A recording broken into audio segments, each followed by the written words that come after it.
Économie toujours. L'inflation historique en France touche aussi nos hôpitaux. Matériel, repas, électricité, la facture augmente nettement. Un surcoût estimé à près de 3 milliards d'euros cette année dans l'ensemble des établissements de santé. Exemple à Valenciennes, dans le Nord. Julien Bigard, Denis Sébastien et Philippe Évêque. Elle vient vider silencieusement les comptes de nos services de santé. L'inflation, la nouvelle épreuve pour les hôpitaux déjà en difficulté. Surcoût estimé, 2,9 milliards d'euros cette année, l'équivalent du salaire de 50 000 soignants sur un an. Des services hospitaliers ont calculé pour nous les augmentations de leurs factures, dont certaines pourraient vous surprendre. La polyclinique de Valenciennes et ses 300 lits. Gwenaëlle Maton, responsable pharmacie, fait le point sur les agrafes pour refermer les plaies des patients. Ça, c'est celle qu'on utilise, tu sais, comme ça, clac, clac. Ouais. Fréquemment utilisée au bloc opératoire, comme ce jour-là. Donc ici, une salle d'intervention qui utilise notamment les systèmes de cautérisation et d'agrafage. Des agrafes en acier, le prix sur l'année s'est donc envolé. Plus 12 000 euros. Juste pour des agrafes. Juste pour des agrafes et de la cautérisation. Une hausse inquiétante pour ce chirurgien qui va opérer.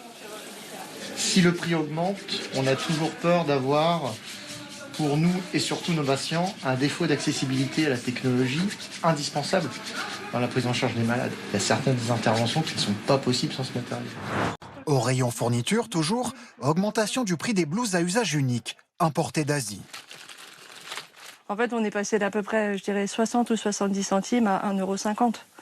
Ah oui, ça a doublé. Ouais, Donc ça, terminé. terminé. La clinique les a remplacés par des tenues lavables pour faire des économies. Pas de chance, le prestataire blanchisserie a lui aussi augmenté ses prix pour l'année, à cause du coût de l'énergie. Plus 12 000 euros pour le linge. Car en plus des tenues ou des serviettes, il y a la literie de 300 chambres à laver. On change de tous les jours tout ce qui est drap, tout ce qui est à l'aise, tout ce qui était oreiller. Et ça arrive qu'on change également plusieurs fois par jour. Plus étonnant, hausse de prix attendue sur le sang pour les transfusions. Vous avez bien entendu, la faute au coût du transport et des seringues. Une poche comme celle-ci, par exemple, c'est plus de 200 euros. Ça paraît incroyable de payer du sang. Moi, je le donne, le sang.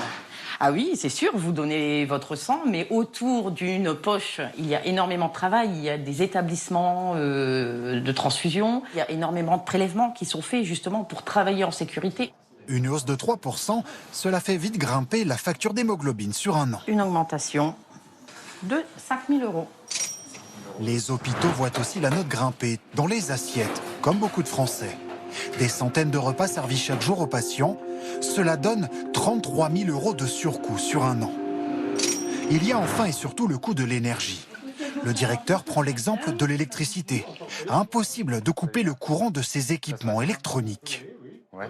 Vous avez par exemple le scope qui permet de suivre les constantes. Vous avez plus seringues qui permettent d'administrer les produits. Le lit.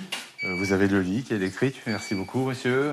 Et les hôpitaux n'ont pas droit au bouclier tarifaire du gouvernement. Plus 173 000 euros. Au total, l'inflation coûtera donc plus de 500 000 euros à la clinique cette année. Énième coup dur pour un établissement déjà sous tension. C'est un peu compliqué comme d'habitude. Mais... Ouais. Le service, il est plein. Il est plein. Toujours plein, ouais. Ouais. Si ça reste en l'état, la situation va être catastrophique, effectivement, en fin d'année. Et vous allez faire comment alors pour les trouver, les 500 000 Je sais pas. En tout cas, on fait tous les efforts nécessaires au sein de l'établissement pour réussir à les compenser en partie. Mais ce qui est sûr, c'est qu'on a besoin de l'aide de nos tutelles, du ministère. Selon une étude, le surcoût lié à l'inflation pour les hôpitaux représentera l'équivalent de 2 millions de journées d'hospitalisation.